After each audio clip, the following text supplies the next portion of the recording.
आइए महादेव, पधारिए माँ। भीतर चलकर जलपान कर लीजिए, यात्रा की थकान मिट जाएगी। मैं तो बस मिलने आई थी और ये देखने आई थी कि सारी तैयारियां कैसी चल रही हैं। पर गरुड़, तुमने तो सब कुछ इतने अच्छे से संभाल लिया कि मेरी तो कोई आवश्यकता ही नहीं। मैं बस चलती हूँ। सखी लक्ष्मी भी मेरी प्रतीक्षा कर रही होंगी। देवी पार्वती, आपसे ही इस बारात की शोभा होगी।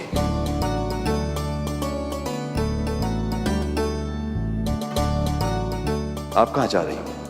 हाँ माँ, हम सब साथ में मामी जी को लेने जाएंगे। बहुत आनंद आएगा। हम जानते थे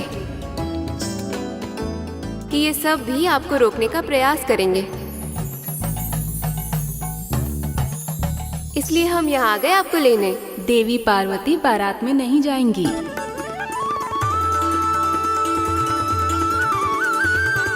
बल्कि उसका स्वागत करेंगी। यही तो है हमारी शक्ति।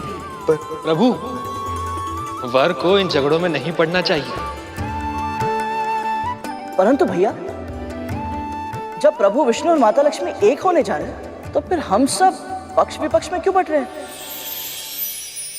हम सब एक साथ रहेंगे तो कितना आनंद आएगा ना?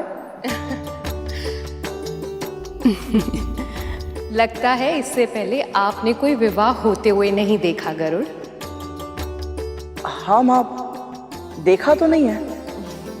विवाह के मध्य वर और वधू के पक्ष की नोकझोंक ही तो रस लाते हैं। इस खींचतान के बिना विवाह विवाह नहीं लगता। और ऐसा बहुत कम अवसर होता है जब पुरुषों को महिलाओं के बिना ही सब कुछ संभालना पड़ता है। और इसीलिए सारे पुरुष एक पक्ष में और सारी महिलाएं दूसरे पक्ष में।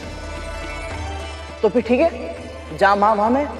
अरे, हमारे पक्ष के सबसे कर्मठ योद्धा तुम ही हो। तुम्हारे बिना ये युद्ध जीतना संभव नहीं है। तुम्हें तो हमारी ओर ही आना होगा। चलो आओ।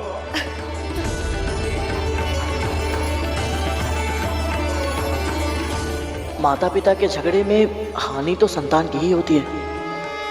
मुझे परमपिता के साथ रहने का सौभाग्य मिलेगा, पर ना तो मैं माता लक्ष्मी से मिल पाऊंगा और ना ही अपनी माँ से। वैसे अब तक तो माँ को निमंत्रण मिल ही गया होगा ना? वो कितनी प्रसन्न होंगी, पर अकेले यहाँ तक कैसे आएंगी वो? मुझे उन्हें लेने जाना होगा, परंतु जाओ भी तो कैसे? यहाँ इतने अतिथि आने वाले हैं और सब कुछ मुझे ही देखना है। तक्षकालिया, मुझे बताओ ना, क्या पहनूं? कौन सा अच्छा, ये वाला या ये अधिक अच्छा है? मुझे तो कुछ समझ ही नहीं आ रहा है। इतने सारे उत्सव होंगे, कौन सी पोशाक के साथ कौन से आभूषण अच्छे लगेंगे? बताओ ना। उन देवियों और दीदी के सामने मेरी चमक फीकी नहीं पड़नी चाहिए। देवी लक्ष्मी की तरह सुंदर लगता है मुझे, सबसे सुंदर। माँ, ये तो सभी एक से बढ़कर एक है। महारानी, ये रख दे इसे यहाँ। मैं वहीं जाके निर्णय लूंगी कि मुझे कब क्या पहनना है। मेरी अनुपस्थिति में मेरे पुत्रों का ध्यान रखना। और हाँ, इस महल को भी, इस महल की कुंजी, मेरे महल का भी ध्यान रखना।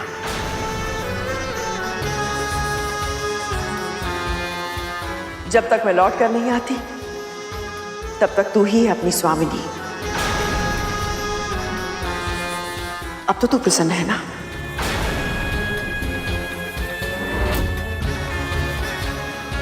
अर्थात प्रभु विष्णु और माँ लक्ष्मी के विवाह में मैं चाहकर भी नहीं जा पाऊंगी।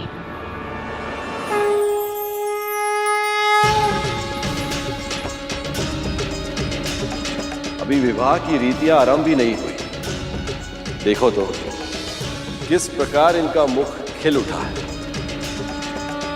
ऐसा प्रतीत होता है कि हल्दी के उपरांत इनके ऊपर से बुरी दृष्टि उतारना अनिवार्य हो जाएगा।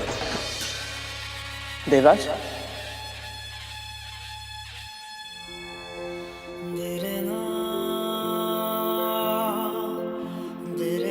सत्य गरुड़, बहुत श्रम कर रहे हो तुम। तुम्हारी भक्ति और निष्ठा देखकर मन प्रसन्न हो उठा है। गरुड़, एक और मिलेगा? बस अभी लाया भैया।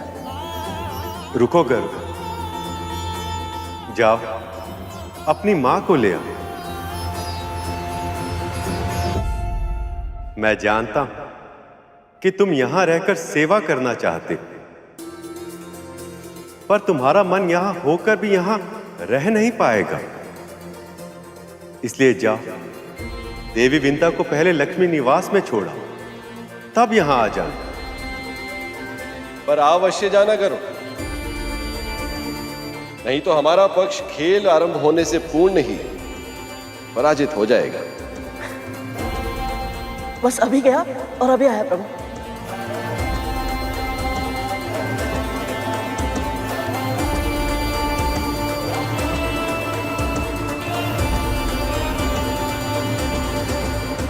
गरुड़ इतना प्रसन्न होकर जा तो रहा है अपनी मां को लेने, किंतु क्या विंता तैयार है अपनी दास्तां से लड़कर इस विवाह में सम्मिलित होने के लिए, या गुरु दत्तात्रेय का दिया आशीर्वाद भी हार जाएगा कद्रू की क्रूरता के सामने।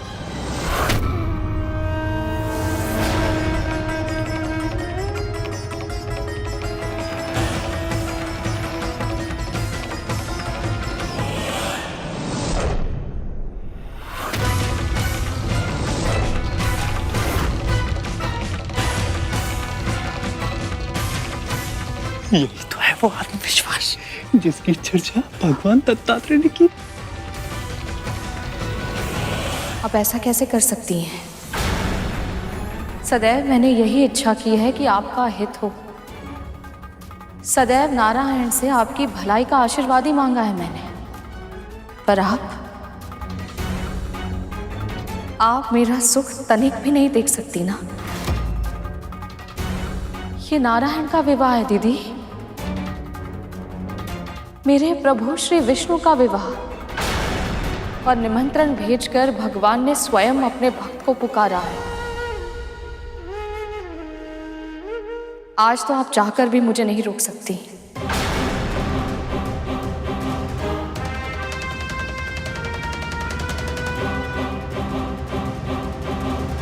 बात तो तू सही कह रही है, निमंत्रण तो तुझे भी आया है, तो भला मैं तुझे रोक कैसे सकती हूँ। चल ठीक है, मैं तुझे अनुमति देती हूँ। यदि तेरी यही इच्छा है कि तू इस विवाह में सम्मिलित हो तो ठीक है, पर हाँ, स्वामिनी और सेविका के बीच का अंतर हमें कभी नहीं भूलना चाहिए, है ना विंता? आप कहना क्या चाहती हैं? यही कि यदि तुझे वैकुंठ जाना है तो जा, किंतु बिना किसी की सहायता के तुझे पैदल चल के जाना होगा।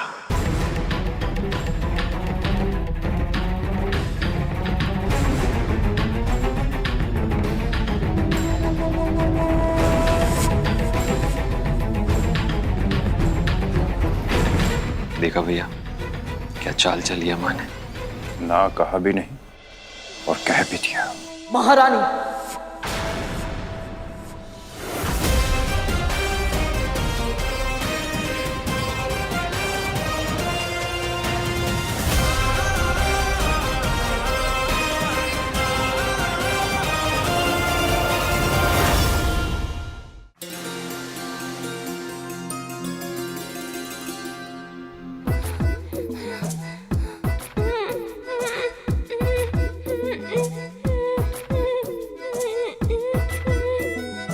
और कितना दूर है वैकुंठ। आज मामी श्री को मेरे सामने सौभाग्य का अखंड दिया जलाकर विवाह की रीतियों का आरंभ करना है। यदि मैं ही समय पर नहीं पहुंचा तो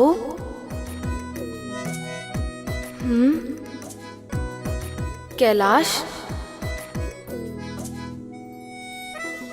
इसका अर्थ है कि अभी बस मुख्य द्वार से बाहर ही निकल पाए हैं हम। यदि हम इतनी ही मंद गति से चलते रहे तो मेरे पहुंचने से पहले ही विवाह संपन्न हो जाएगा। मूषक जी, क्या कर रहे हैं आप? शीघ्र चलिए ना। जी प्रभु, यदि मैं थोड़ी देर और ऐसे ही चलता रहा तो प्रभु वैकुंठ पहुँचे या ना पहुँचे, मेरे प्राण पखेरु उड़कर वैकुंठ अवश्य पहुँच जाएंगे। अरे मूषक, कुछ तो युक्ति लगा। आपका अनुमान भी आप क्या कह रही है? शांत हो जाओ पुत्र, क्या कर रहा है? कैसे शांत हो जाऊं माँ? इतनी अन्याय की बात सुनकर कैसे शांत हो सकता हूँ मैं?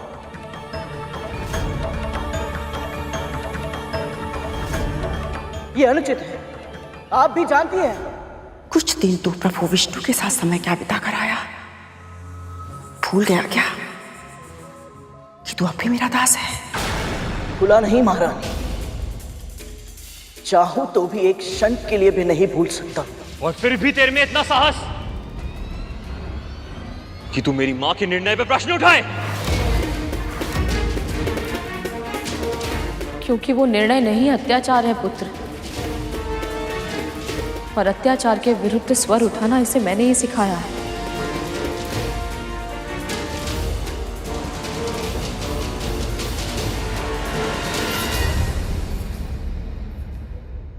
दास तो दास, अब तो दासी माँ के भी सुर बदलने लगे। देखा माँ, जब से दत्तात्रेय आए तब से इनमें कितना परिवर्तन आ गया। यदि सत्य को बिना किसी हिचक के निडर होकर कह देना सुर बदलना है तो हाँ, सुर बदल गए हैं मेरे।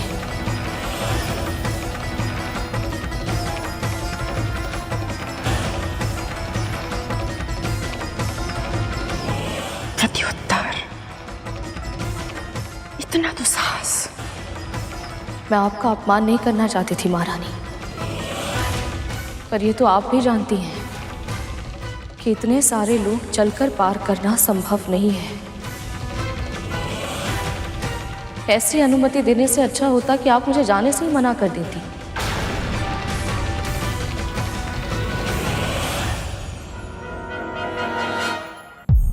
एक बार फिर प्रभु, वही हुआ जिसका मुझे भय था।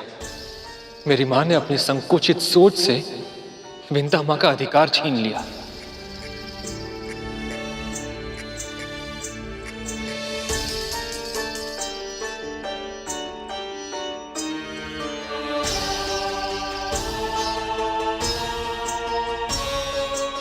प्रभु, मैं कह रहा था कि मैं सुन रहा हूं शेष,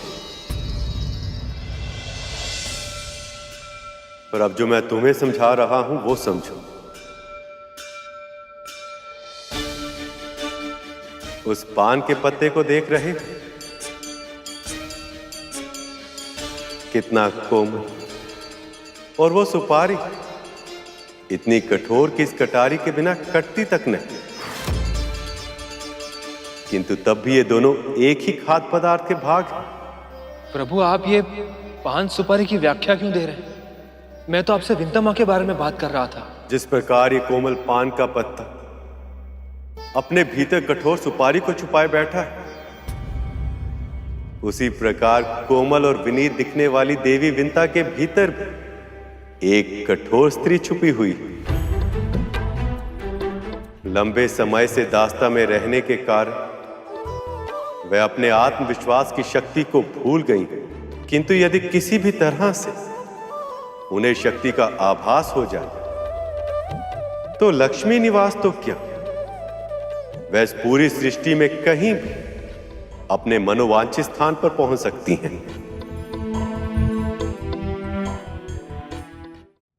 ये आपको किस अधिकार से मना कर सकती हैं? आपको प्रभु विष्णु ने आमंत्रित किया है।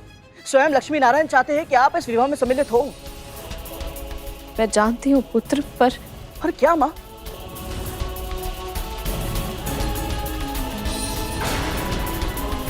मैं देखता हूं कौन रोकता है मुझे। मैं रोकूंगी तुझे।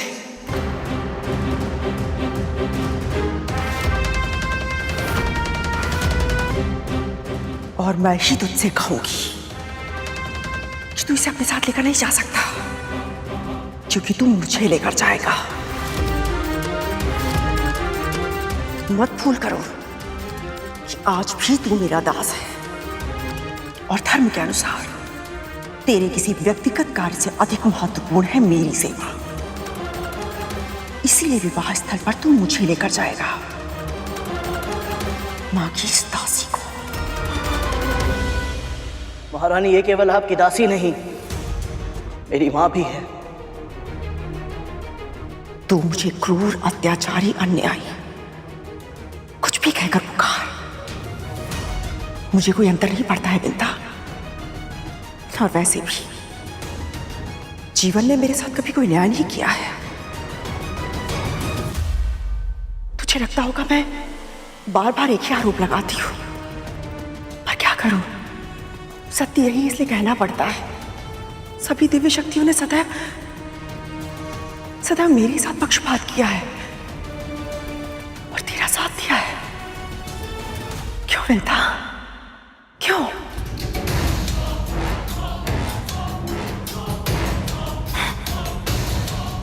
और अब तो भगवान दत्तात्रेय ने भी इस बात को सिद्ध कर दिया है। आशीर्वाद देना तो दूर, उन्होंने मुझे दर्शन तक नहीं दिए। ऐसा क्या है तुझमें जो मुझ में नहीं है? बताना।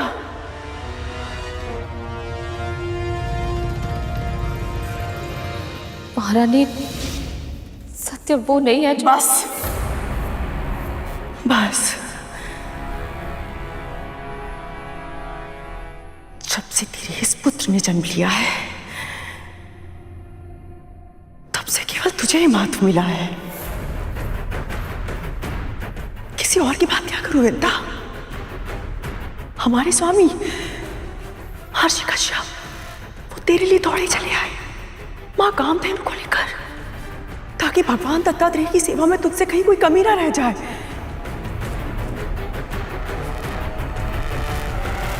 तू स्वयं बता विंता, यदि तेरे स्थान पर मैं होती तो क्या स्वामी तब भी ऐसा करते?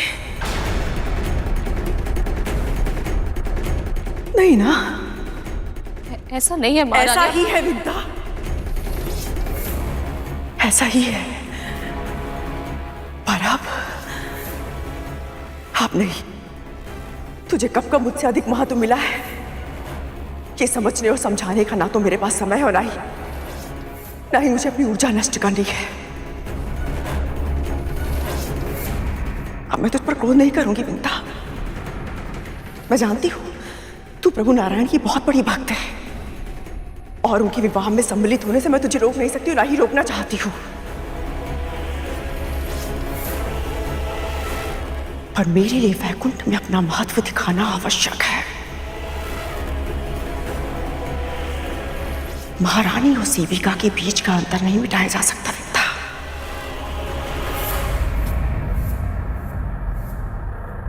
तू स्वयं मुझे बता, इस गरुड़ को अपने साथ किसे लेकर जाना चाहिए, तुझे या मुझे?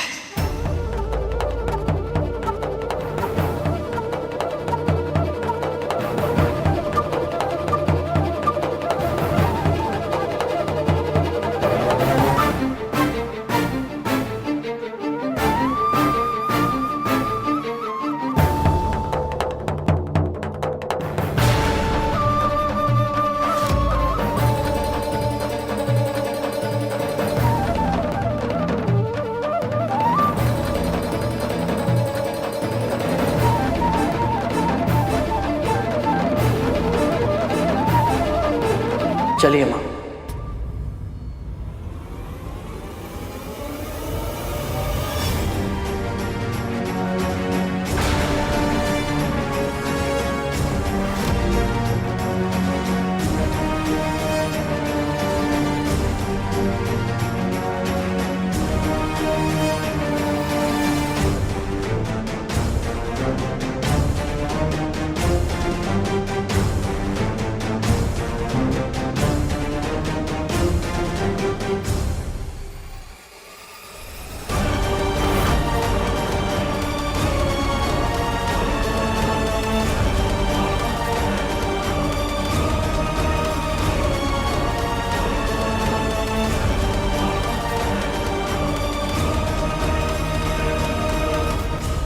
भक्तों की पीड़ा स्वयं की पीड़ा से अधिक असहनीय होती है, और यहां तो मेरे दो भक्त दुखी हैं, किंतु अब और नहीं। समय आ गया कि अंत हो सभी अत्याचार का।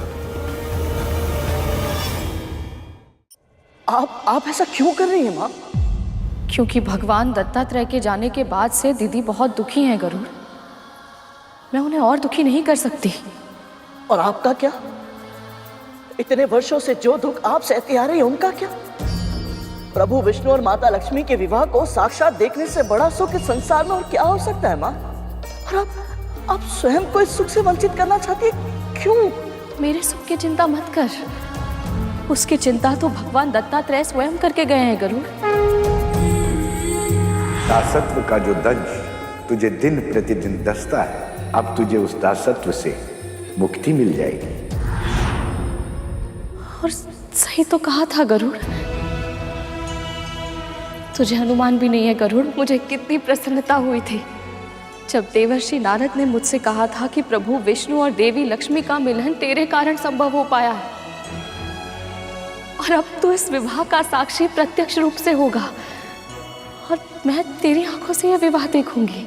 नहीं माँ, बस कीजिए। अब दूसरों के सुख को अपनी आवश्यकता से अधिक महत्व देना, दूसरों की मुस्कुराहट में अपना सुख ढूंढ लेना, अब ये सब और नहीं होगा माँ। माँ, आनंद का अनुभव करने का अधिकार आपको भी है और आपको इसका प्रयोग करना होगा। इस विवाह में आपको सम्मिलित होना होगा माँ।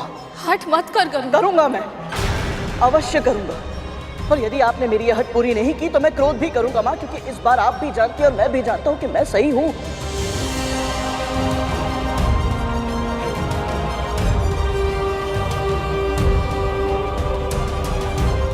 स्मरण है आपको?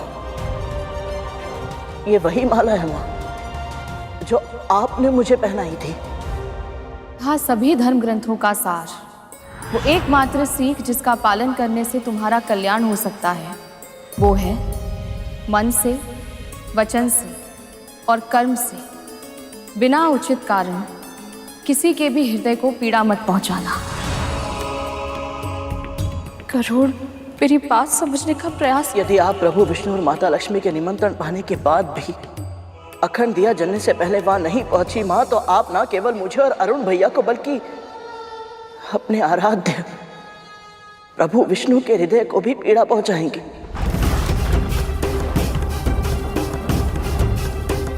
बोलिए माँ, क्या आप अपने दिए संस्कारों को स्वयं ही तोड़ना चाहती हैं?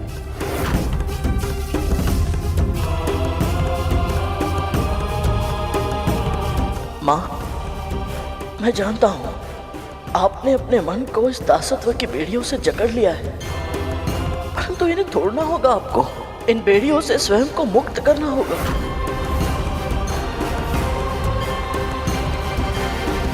यदि आपने ऐसा नहीं किया ना माँ, तो इस बंधन में घुट घुट कर ना आप जी पाएंगी ना मैं।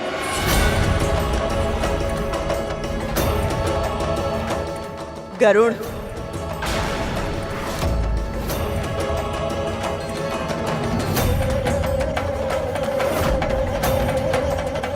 शीघ्र करो।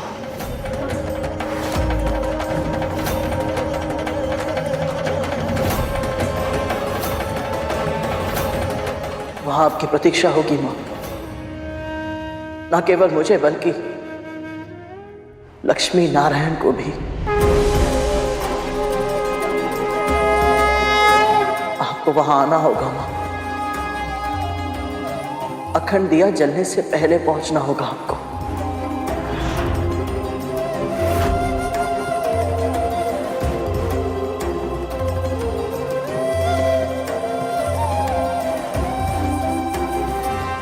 चलिए महारानी।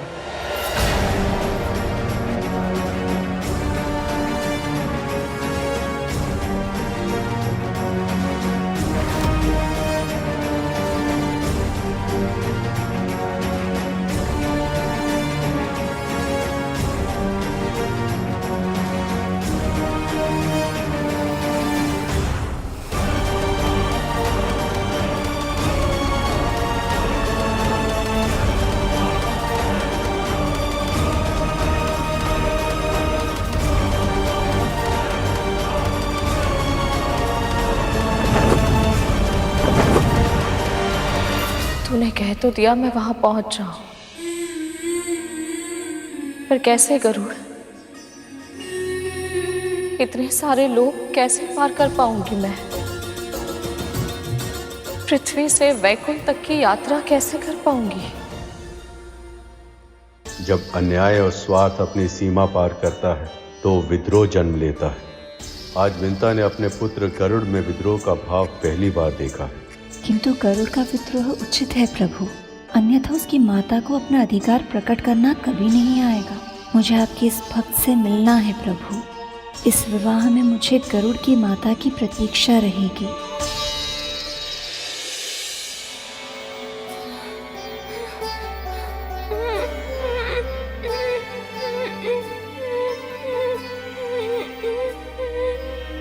और कितना दूर है वैकुंठ? आज मामी श्री को मेरे सामने सौभाग्य का अखंड दिया जलाकर विवाह की रीतियों का आरंभ करना है। यदि मैं ही समय पर नहीं पहुंचा तो?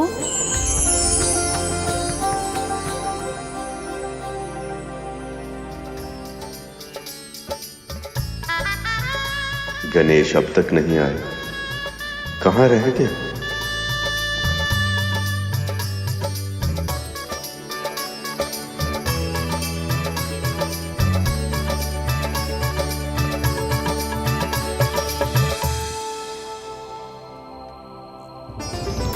कार्तिकेय, लक्ष्मी के दिए जलाने का समय हो गया है, पर गणपति अब भी कहीं दिखाई नहीं दे रहे। अरे वाह मामा जी, आप तन से भले ही यहाँ पर हैं, परंतु मन से मामी जी के पास ही है। अब चिंता मत कीजिए, गणेश आपके विवाह के बारे में सुनकर बहुत उत्साहित है। वो समय से पहले ही यहाँ पर आ जाएगा। आप बस इन क्षणों का आनंद उठाइए। उचित कहा कार्तिकेय, और वैसे भी एक बार आपका विवाह हो जाएगा सखा, तो आप फिर से मंथन के कार्य में व्यस्त हो जाएंगे। फिर कहाँ अवसर मिलेगा आपको इस प्रकार हमारे साथ संगीत सुनने का? लक्ष्मी इस समय क्या कर रही हो?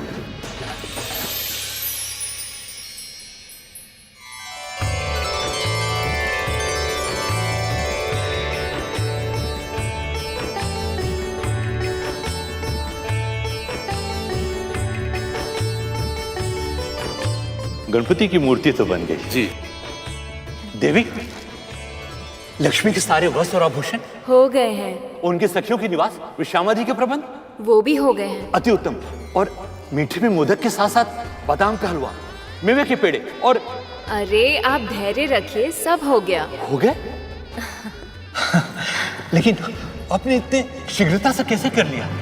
आप भूल रहे हैं पिताजी, आपकी पुत्री लक्ष्मी है, और जो मैं चाहती हूँ उसे होने में कितनी देर लगेगी भला? यह अनुचित है पुत्री। मैं समझी नहीं। अपनी पुत्री का विवाह करना मेरा कर्तव्य ही नहीं, स्वप्न भी है। इसलिए सभी कार्य मैं स्वयं करूंगा अपने प्रयासों से। आप बस बैठे रहिए और इन क्षणों को अपनी स्मृति में भर लीजिए। पर पिताजी, अपने पिता का कहा नहीं मानोगी?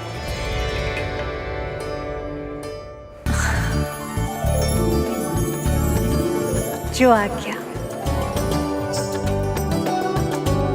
आज आप अखंड दीप जलाएंगी पुत्री, और उसी क्षण से उस समय की प्रतीक्षा आरंभ हो जाएगी जब आप अपने पिता का यह घर छोड़कर अपने होने वाले पति नारायण के घर जाएंगी। और इसलिए मैं चाहता हूं कि आप यहां अपनी स्मृतियों का इतना सृजन करें कि यह स्थान स्वयं एक स्मृति बनकर सदैव आपके साथ रहे।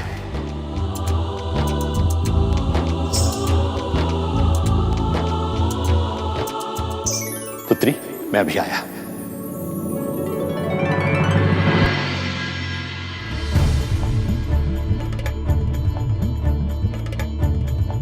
अखंड दिया जलने से पहले तो गरुड़ ने अपनी माता से यहाँ पहुँचने का वचन लिया है। अगर वो अपना वचन पूरा नहीं कर पाई तो?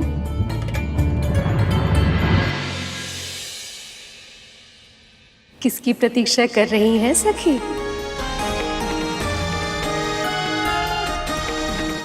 नारायण नहीं आएंगे। मैं जानती हूँ, मैं उनकी प्रतीक्षा नहीं कर रही।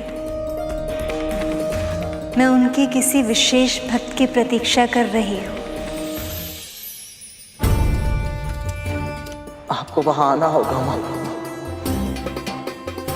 अखंड दिया जलने से पहले पहुंचना होगा आपको। गरुड़, तेरी और प्रभु नारायण की इच्छा है कि मैं विवाह में आऊं, किंतु मेरी भी विवशता है।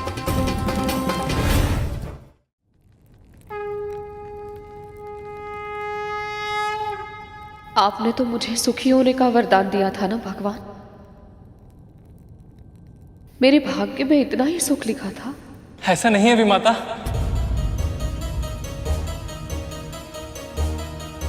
क्या कहना चाहते हो तुम दोनों?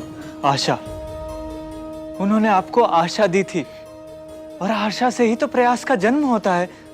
हाँ विमाता, आप बस सच्चे मन से पूरे श्रद्धा भक्ति भाव से प्रार्थना कीजिए और फिर देखिएगा, आपका विश्वास अवश्य आपको हर उस स्थान पर ले जाएगा जहां आप जाना चाहती हैं।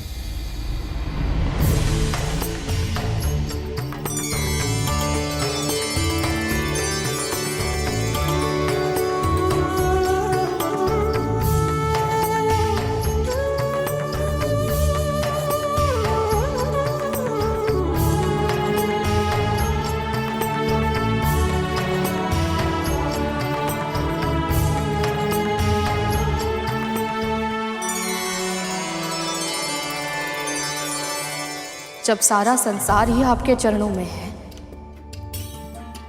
तो ये 7 लोग अवरोध कैसे बन सकते हैं?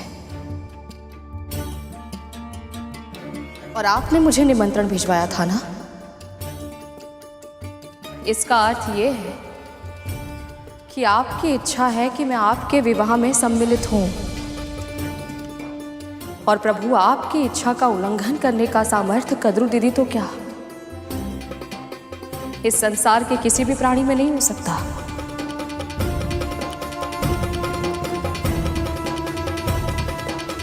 कद्रू दीदी ने मुझे चुनौती दी है, तो आपने मुझे अपनी भक्ति की शक्ति दी है। अब प्रश्न है मेरे संस्कार, मेरे पुत्र के विश्वास और मेरी आस्था का प्रभु। यदि मेरी आस्था दृढ़ है, यदि मेरी भक्ति और श्रद्धा में तनिक भी सच्चाई है, तो आप इसका फल मुझे अवश्य दीजिए।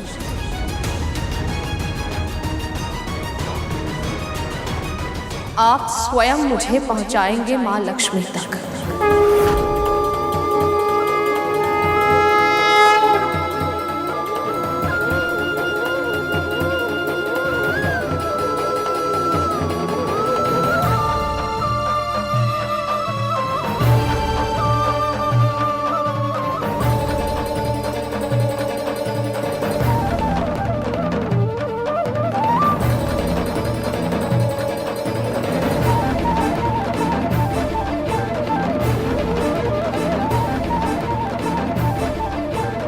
ओम विष्णवे नमः। मानती हूं तुझे प्रभु विष्णु के पास पहुंचने में अधिक शीघ्रता है।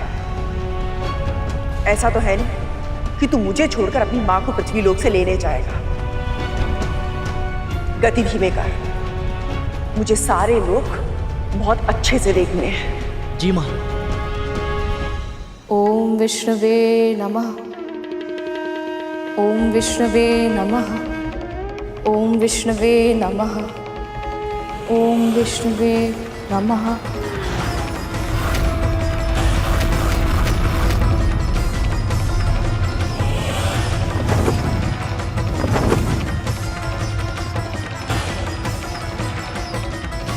स्वर्गलोक आ गया। ओम विष्णवे नमः।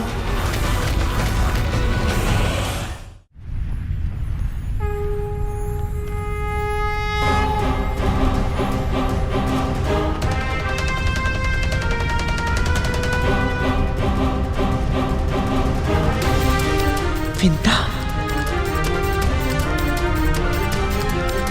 ये यहाँ कैसे आ गई?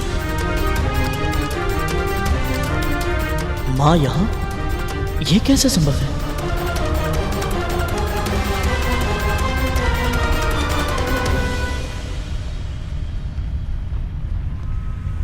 शिथिल हो गया है क्या? मेरी दासी मुझसे पहले नहीं पहुंच सकती। गति बढ़ा।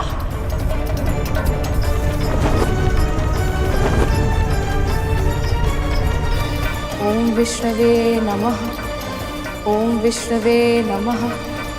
ओम विष्णवे नमः।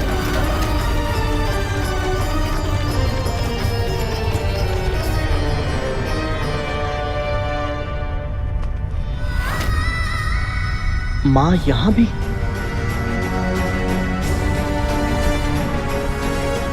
ओम विष्णवे नमः। ओम विष्णवे नमः। ओम विष्णवे नमः।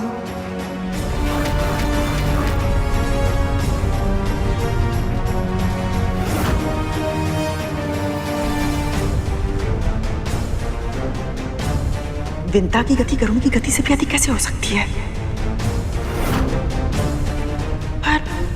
पर ये विंता देवी या मेरे मस्तिष्क की शंका मेरे साथ कोई खेल खेल रही है। ओम विष्णवे नमः। ओम विष्णवे नमः। ओम विष्णवे नमः। तू जानबूझकर धीरे चल रहा है ना? गति बढ़ा। असंभव है, आपके प्राण संकट में आ जाएंगे। मैंने कहा ना तुझसे, गति बढ़ा।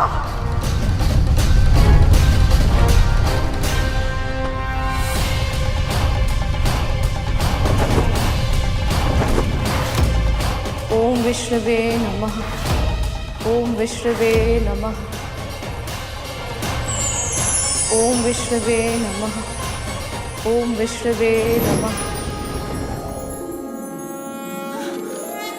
भगवान दत्तात्रेय की महिमा अपरंपार है। हाँ तट्टू, विंता माँ के पास ये शक्ति तो उनके आशीर्वाद के बिना आ ही नहीं सकती थी। भगवान दत्तात्रेय की जय हो। भगवान दत्तात्रेय की जय हो।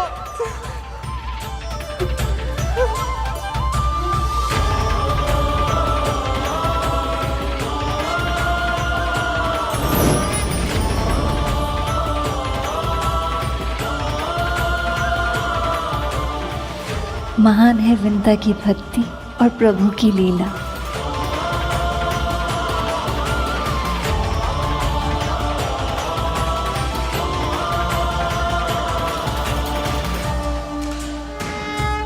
ये तो माँ लक्ष्मी का निवास स्थान है। सबसे सुंदर, सबसे विशाल और सबसे अधिक पावन। यहाँ तक आ गई? नहीं नहीं, मुझे इतने पवित्र स्थान पर प्रवेश करने का कोई अधिकार नहीं हो सकता। कितना अपमान सहा है। नहीं, मैं देवी लक्ष्मी के निवास स्थान के भीतर नहीं जा सकती।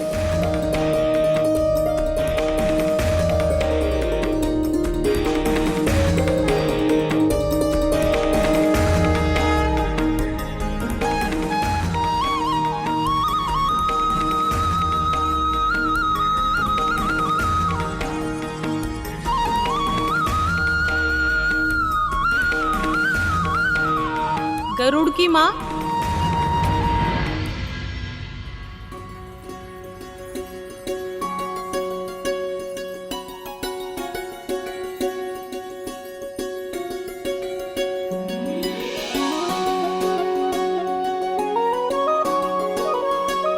आपने मुझे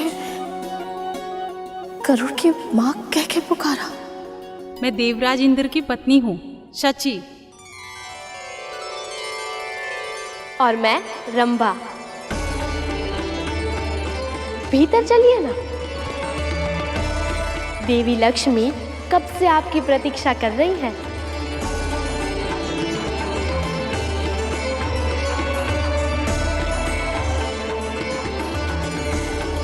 मेरी प्रतीक्षा? हाँ विंता, उस भक्त की प्रतीक्षा जिन्हें स्वयं नारायण यहाँ तक ले आए। ऐसा भाव, ऐसे भक्त की प्रतीक्षा भला कोई क्यों ना करे। सत्य कहा आपने लक्ष्मी। ऐसी भक्ति के आगे तो स्वयं भगवान भी झुक जाएं, और गरुड़ की निराशा मुझसे देखी नहीं जाती। अब आएगा लक्ष्मी नारायण के विवाह में उत्साह का रहा।